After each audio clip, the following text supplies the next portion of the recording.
तमिलनाडु में अभिनेता विजय की रैली में भगदड़ मच गई और इस भगदड़ में 39 लोगों की मौत हो गई। हादसे में 50 से ज्यादा लोग जख्मी भी हुए हैं। तमिलनाडु के करूर में अभिनेता से नेता बने विजय की रैली थी और यहां पर हादसा हो गया। पीएम मोदी ने हादसे पर दुख व्यक्त किया है। हादसे वाली जगह के लिए रवाना हो रहे हैं सीएम स्टालिन, ये जानकारी सामने आ रही है। केंद्रीय गृह मंत्रालय ने करूर हादसे पर राज्य सरकार से रिपोर्ट मांगी है। तमिलनाडु सरकार ने मुआवजे का भी ऐलान कर दिया। मृतकों के परिवार को 10-10 लाख की मदद दी जाएगी और जो घायल हुए हैं उनको 1-1 लाख रुपए की मदद मिलेगी। ये सरकार की ओर से ऐलान किया गया है और सीएम स्टालिन ने रिटायर्ड जज की अध्यक्षता में जांच के भी आदेश दे दिए हैं इस हादसे की। अभिनेता से नेता बने विजय और रैली का आयोजन किया गया था उनकी पार्टी की तरफ से और वहां किस तरीके से भगदड़ मची।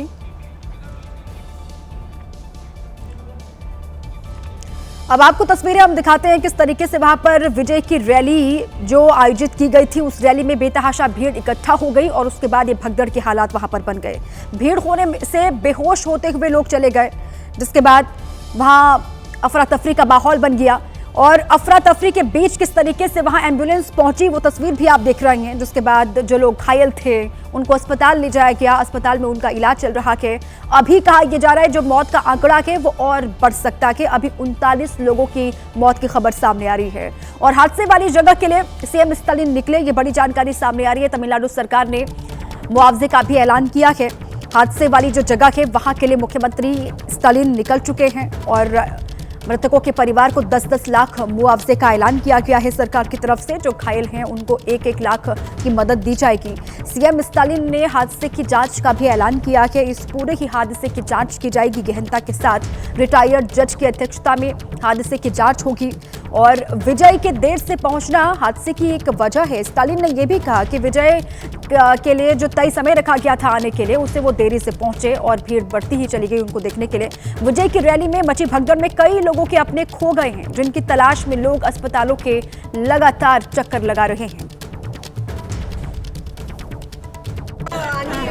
அண்ணன் பையன் ஒரு பையன் 2 பையன் ஒரு பையன் இறந்துட்டான், பெரிய பையன். சின்ன பையனை காணோம். வீட்டுக்காரம்மா வேற ஐசியூல வச்சிருக்காங்க, எங்கள் அண்ணியை வேற. நான் என்னதான் பண்ணுறேன்னு தெரியல. என் பையனுக்கு கண்ணு பூரா காயமாக இருக்குது.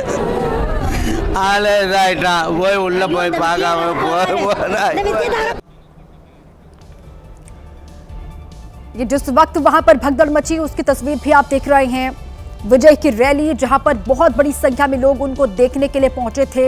सुबह से ही लोग वहां पर जुट रहे थे। 6 घंटे की देरी से ये कार्यक्रम शुरू हुआ। 39 लोगों की मौत हो गई है जो त्रासदी वहां पर हुई और हादसे का जिम्मेदार कौन है सवाल ये बरकरार है। रैली में हुई भगदड़ पर विजय थलापति ने पोस्ट कर दुख व्यक्त किया है। रैली में भगदड़ पर विजय ने सोशल मीडिया पर पोस्ट लिखा। उनकी ओर से कहा गया कि मेरा दिल टूट गया है। मैं असहनीय अवर्णनीय दर्द और शोक में इस वक्त तड़प रहा हूं, जिसे शब्दों में व्यक्त नहीं किया जा सकता है। करूर में अपनी जान गंवाने वाले मेरे प्यारे भाइयों और बहनों के परिवारों के प्रति मैं अपनी गहरी संवेदना और सहानुभूति व्यक्त करता हूं और भीड़ से भी संयम बरतने की अपील उनकी ओर से की गई है। विजय की रैली में हुई भगदड़ पर पीएम मोदी समेत कई नेताओं ने दुख जताया है। पीएम मोदी ने सोशल मीडिया पर पोस्ट किया। तमिलनाडु के करूर में एक राजनीतिक रैली के दौरान हुई दुर्भाग्यपूर्ण घटना बेहद दुखद है। ये पीएम मोदी का एक्स पर पोस्ट है। मेरी संवेदनाएं उन परिवारों के साथ हैं जिन्होंने अपने प्रियजनों को खो दिया है इस त्रासदी में। मैं इस कठिन समय में उन्हें शक्ति प्रदान करने की कामना करता हूं। सभी घायलों के शीघ्र स्वस्थ होने की भगवान से प्रार्थना करता हूं। और ये गृह मंत्री अमित शाह की ओर से भी इस पर पोस्ट किया गया है। तमिलनाडु के करूर में हुई भगदड़ की दुखद घटना से मुझे गहरा दुख हुआ है। मैं इस घटना में मारे गए लोगों के परिवारों के प्रति अपनी संवेदना व्यक्त करता हूं। मैं परमपिता परमेश्वर से प्रार्थना करता हूं कि उन्हें ये दुख सहने की शक्ति प्रदान करे और घायलों के शीघ्र स्वस्थ होने की कामना भी करता हूं। ये गृह मंत्री की ओर से कहा गया और नेता प्रतिपक्ष राहुल गांधी की ओर से भी एक्स पर पोस्ट किया गया। तमिलनाडु के करूर में एक राजनीतिक रैली में हुई दुखद घटना से मैं बेहद दुखी हूं, जिसमें कई अनमोल जानें चली गई हैं। मैं उनके परिवारों के प्रति गहरी संवेदना व्यक्त करता हूं और सभी घायलों के शीघ्र स्वस्थ होने की कामना करता हूं, राहुल गांधी की ओर से कहा गया। उसके बाद यूपी के सीएम योगी आदित्यनाथ ने भी एक्स पर पोस्ट किया। तमिलनाडु के करूर में हुए दुखद हादसे के बारे में सुनकर गहरा दुख हुआ। इस दुखद घटना ने कई अनमोल जिंदगियां छीन ली। मैं शोक संतप्त परिवारों के साथ अपनी संवेदना व्यक्त करता हूं, ये उनकी ओर से कहा गया है। और कांग्रेस के राष्ट्रीय अध्यक्ष मल्लिकार्जुन खड़गे की ओर से भी पोस्ट किया गया। तमिलनाडु के करूर में एक राजनीतिक रैली में हुई दुर्भाग्यपूर्ण और दुखद भगदड़ में से मैं बेहद व्यथित हूं, जिसमें कई निर्दोष लोगों की जान चली गई। हम शोक संतप्त परिवारों के प्रति अपनी संवेदना व्यक्त करते हैं, ये कहा गया है। अब आगे बढ़ते हैं। अपने बच्चों को मेला घुमाने ले जा रहे हैं तो ये खबर आपको बेहद सावधान करने वाली खबर है, क्योंकि मध्य प्रदेश के रायसेन में जो कुछ हुआ वो न सिर्फ हैरान करने वाला है बल्कि आंख खोल देने वाला भी है। 20 फीट पर लगे झूले की फेरिस व्हील जैसे ही टूटी, पूरा झूला एक तरफ झुक गया और चीख पुकार मच गई। झूले पर चढ़े ज्यादातर बच्चों और महिलाओं की सांस हलक में आ गई। जो लोग ऊपर फंसे हुए थे वो भगवान से जिंदगी को बचा लेने की प्रार्थना करते रहे, क्योंकि अगर थोड़ी सी भी देर होती तो बड़ी अनहोनी हो सकती थी। इस दौरान अचानक पुलिस के जवान देवदूत बनकर आ गए। अपनी जान की परवाह न करते हुए पुलिसकर्मी झूले पर चढ़ गए और एक एक कर लोगों को नीचे उतारना शुरू किया। करीब 1 घंटे तक चले इस रेस्क्यू ऑपरेशन में सभी लोग बच गए, किसी को खरोच तक नहीं आई। हादसे के बाद से मेले से झूले को पूरी तरह हटा दिया गया है। दरअसल रायसेन के प्रसिद्ध खंडेरा मंदिर में हर साल नवरात्रि पर मेले का आयोजन किया जाता है, जिसमें दूर दूर से ग्रामीण आते हैं। रफ्तार का थ्रिल मजा तो देता है, लेकिन जरा सी चूक बहुत बड़ी सजा बन जाती है। कुछ ऐसा ही हुआ डोमिनिकन रिपब्लिक के दहाओम शहर में, जहां बेकाबू मोटरसाइकिल एक ट्रक के नीचे जा घुसी, जिसका दिल दहलाने वाला वीडियो भी सामने आया है। सीसीटीवी में पहले एक बाइक गुजरी, फिर पीछे से एक ट्रक आता दिखा। तभी सामने की ओर से एक मोटरसाइकिल सड़क पर घिसटते हुए आई और सीधे ट्रक के अगले हिस्से में जा घुसी। गनीमत यह रही कि मोटरसाइकिल पर बैठे दोनों युवक ट्रक के पहिए के नीचे नहीं आए। हादसे के बाद दोनों उठे और चीखते हुए सड़क के किनारे चले गए। बताया जा रहा है कि घुमावदार रास्ता होने की वजह से मोटरसाइकिल सवार काबू नहीं रख पाया और फिसलकर ट्रक से टकरा गया। ये वीडियो कुछ दिन पुराना है, जो सोशल मीडिया पर वायरल हो रहा है। और इस वक्त बड़ी खबर आ रही है। यूएन के मंच से भारत ने पाकिस्तान को करारा जवाब दिया है। विदेश मंत्री एस जयशंकर ने पाकिस्तान पर प्रहार करते हुए कहा है कि पहलगाम में क्रूर आतंकी हमला हुआ, आतंकियों ने निर्दोष पर्यटकों की हत्या की। एस जयशंकर की ओर से यह कहा गया है और भारत ने आतंकी ठिकानों पर फिर उसके बाद कार्रवाई की। आतंकियों से लड़ाई हमेशा भारत की प्राथमिकता रही। वैश्विक आतंकवाद का एपिसेंटर है पड़ोसी मुल्क पाकिस्तान, ये भी विदेश मंत्री की ओर से कहा गया। यूएन में आतंकवाद को आर्थिक मदद बंद हो, ये भी कहा गया। आतंकी ढांचे का खात्मा होना बहुत जरूरी है। यूएन में सुधार होने चाहिए, स्थायी सदस्यों की संख्या बढ़नी चाहिए, ये भी विदेश मंत्री एस जयशंकर की ओर से कहा गया। Countering terrorism is a particular priority because it synthesizes bigotry, violence, intolerance, and fear. India has confronted this challenge since independence, having a neighbor that is an epicenter of global terrorism. For decades now, major international terrorist attacks are traced back to that one country. UN's designated lists of terrorists are replete with its nationals. The most recent example of cross-border barbarism was the murder of innocent tourists in Pahalgam in April this year. India exercised its right to defend its people against terrorism and brought its organizers and perpetrators to justice.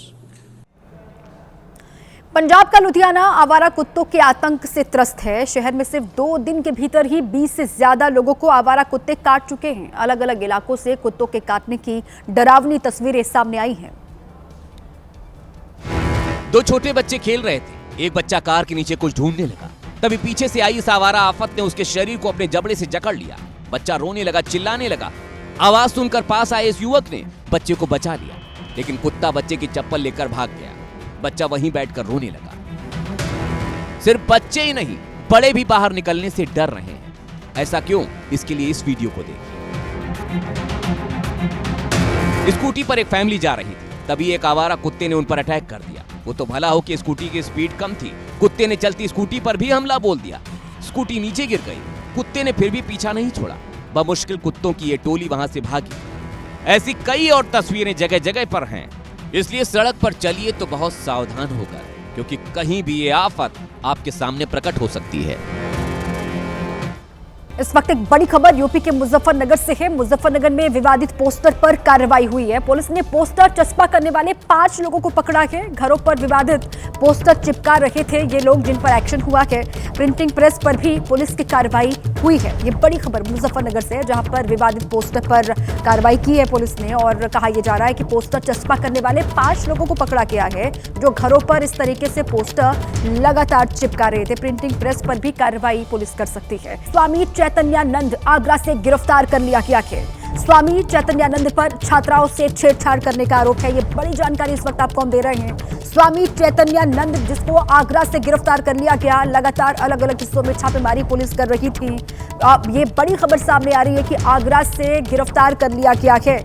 छात्राओं से छेड़छाड़ करने का आरोप है इस आदमी पर, जो खुद को आध्यात्मिक गुरु बताता है, जिसको आगरा से गिरफ्तार किया गया है। हालांकि आगरा में ही आखिरी लोकेशन मिली थी, जिसके बाद पुलिस वहां पर पहुंची थी और वहीं से गिरफ्तार किया गया। हमारे संवाददाता सुशील पांडे इसी पर और जानकारियों के साथ जुड़ चुके हैं। सुशील, आगरा से गिरफ्तार किया गया है चैतन्यानंद को? जी बिल्कुल, देखिए सीधे तौर पर दिल्ली पुलिस की जो टीम है वो लगातार कई जगहों पर लगातार छापेमारी कर रही थी। एलओसी जो लुकआउट नोटिस है वो भी जारी किया जा चुका था। दिल्ली पुलिस की कम से कम 6 से 7 टीमें इस आरोपी बाबा चैतन्यानंद को लंबे समय से तलाश भी कर रही थी। सबसे बड़ी बात है कि जब पुलिस इस पूरे मामले में छापेमारी कर रही थी तो उसको जो लोकेशन मिला है वो आगरे का लोकेशन मिला है, जिसके बाद अब उसको गिरफ्तार कर लिया गया है। अब दिल्ली पुलिस की जो टीम है वो बाबा को लेकर दिल्ली आएगी और जिस तरह से गंभीर आरोप बाबा पर लगाए गए हैं, तमाम जो पीड़ित लड़कियों ने आरोप लगाए हैं कि किस तरह से वो लड़कियों को परेशान करता था, गंदे गंदे मैसेज करता था, उन तमाम पहलुओं पर अब दिल्ली पुलिस पूछताछ करेगी। और सबसे बड़ी बात है कि दिल्ली पुलिस की एक बड़ी कामयाबी है, क्योंकि बाबा लगातार अपने जो ठिकाने हैं वो बदल रहा था और जब 2 से 3 जगहों पर दिल्ली पुलिस की टीम ने छापेमारी करी है तो ये जानकारी मिली है कि वहां से बाबा मूव कर चुका था, लेकिन दिल्ली पुलिस की टीमें लगातार उसकी तलाश कर रही थी और अब आगरा से ये गिरफ्तारी की गई है। तो अब उसको दिल्ली लाया जाएगा और उसके बाद पूछताछ करके मेडिकल करवा के उसको कोर्ट में पेश किया जाएगा। ठीक है, शुक्रिया आपका सुशील इस पूरी जानकारी के लिए। आखिरी लोकेशन आगरा मिली थी, वहीं से ही इसको गिरफ्तार किया गया है। अब दिल्ली लाया जाएगा और छात्राओं से यौन शोषण का आरोपी है ये बाबा, और साथ ही साथ जिस तरीके से गंभीर आरोप लगे, संगीन आरोप लगे, उसके बाद फरार चल रहा था। एफआईआर भी दर्ज की गई थी। पुलिस ने लुकआउट सर्कुलर भी जारी किया था ताकि वो देश से बाहर ना भाग सके। सुशील मेरे साथ बने हुए हैं। सुशील, कहां पर थी आखिरी लोकेशन, कहां पर छिपा हुआ था, ये कोई डिटेल मिल पाई है क्या? कौन बचा रहा था या फिर किसके वहां इस वक्त मौजूदगी थी चैतन्यानंद की? अच्छा, फिर से संपर्क करेंगे सुशील से। उससे पहले बड़ी खबर आपको बता दें, आगरा से स्वामी चैतन्यानंद को गिरफ्तार कर लिया गया। छात्राओं से छेड़छाड़ करने का ये आरोपी है, यौन शोषण का आरोपी है। गलत बातें छात्राओं से ये करता था, गलत तरीके से जबरन उनको छूने की कोशिश करता था, गलत मैसेज भेजता था। बहुत सारे आरोप लगे, जिसके बाद एफआईआर दर्ज हुई और तब से ही चैतन्यानंद फरार था, लेकिन अब आगरा से गिरफ्तार कर लिया गया है और अब पुलिस जो है वो दिल्ली लेकर आएगी चैतन्यानंद को। अब आगे बढ़ते हैं, यूपी के बरेली हिंसा की बात करते हैं। बरेली में जुमे की नमाज के बाद हुए बवाल का नया वीडियो सामने आया और नए वीडियो में उपद्रवी पुलिस टीम को निशाना बनाकर बड़े बड़े पत्थर मारते हुए दिखाई दिए, जबकि पुलिस लगातार उपद्रवियों से पत्थरबाजी न करने की अपील करती हुई दिखाई दी। भीड़ उग्र थी, उपद्रवियों ने लाख मना करने के बावजूद पुलिस टीम पर पत्थर बरसाए। अभी देखिए कौन मार रहा है, मार कौन रहा है। वीडियो में कुछ स्थानीय लोग भी नजर आ रहे हैं जो हाथ जोड़कर उपद्रवियों को पत्थरबाजी करने से रोक रहे थे, लेकिन उपद्रवियों ने उनकी बात नहीं सुनी। कोई छत से पत्थर मार रहा था तो कोई घर की आड़ लेकर, जिसके बाद पुलिसकर्मियों ने भी मोर्चा संभाला और आंसू गैस के गोले छोड़े। सड़क पर हंगामा कर रहे लोगों को पुलिस ने दौड़ा दौड़ा कर पीटा, तो पुलिस की लाठियों से बचने के लिए उपद्रवी भाग खड़े हुए। जुमे के दिन बरेली में जो हिंसा भड़की उस पर सीएम योगी आदित्यनाथ का बयान भी सामने आ गया है। सीएम योगी ने कहा है कि हम ऐसी कार्रवाई करेंगे कि दंगाइयों की आने वाली कई पीढ़ियां दंगा करना भूल जाएंगी।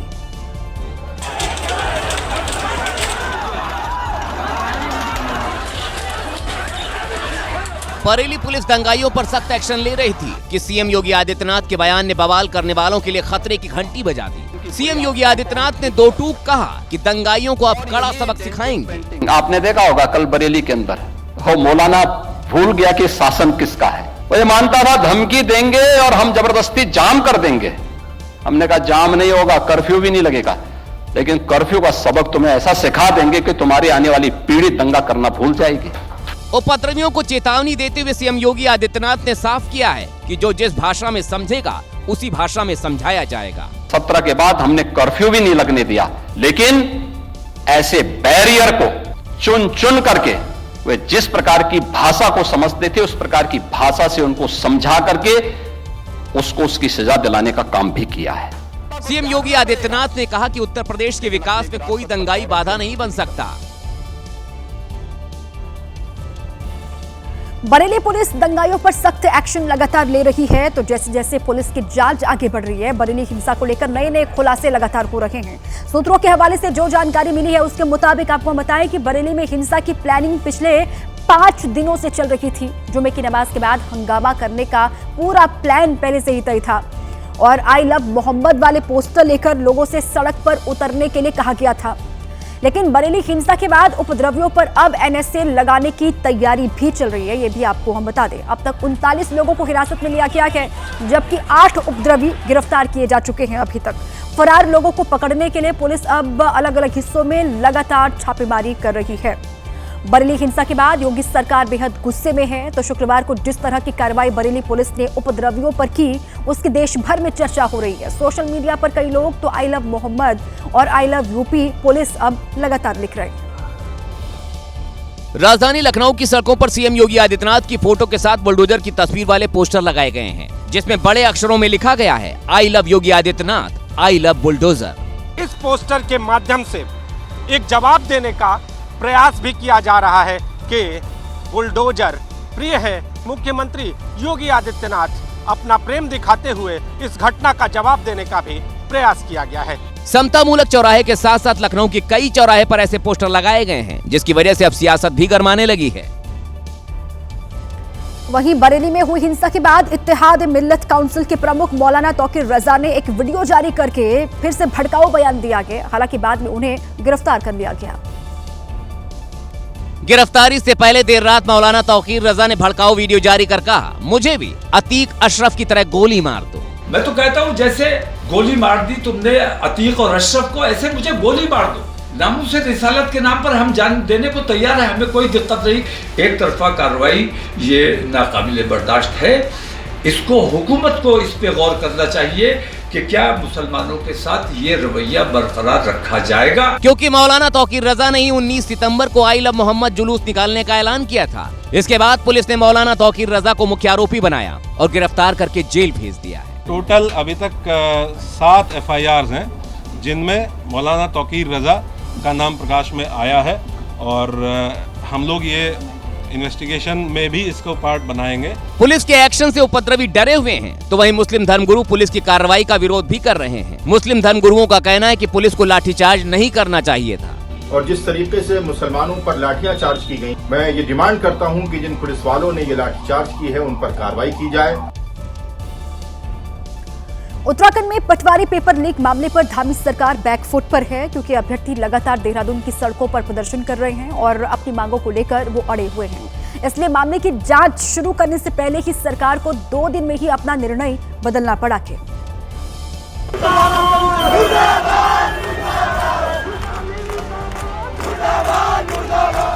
क्योंकि जिस पूर्व न्यायाधीश VS वर्मा को SIT के सुपरवाइजरी हेड बनाया गया था, उसको लेकर कई सवाल उठ रहे थे। इसलिए रिटायर्ड जस्टिस VS वर्मा की जगह अब सरकार को हाई कोर्ट के रिटायर्ड जस्टिस UC ध्यानी की अध्यक्षता में एकल सदस्यीय जांच आयोग बनाना पड़ गया।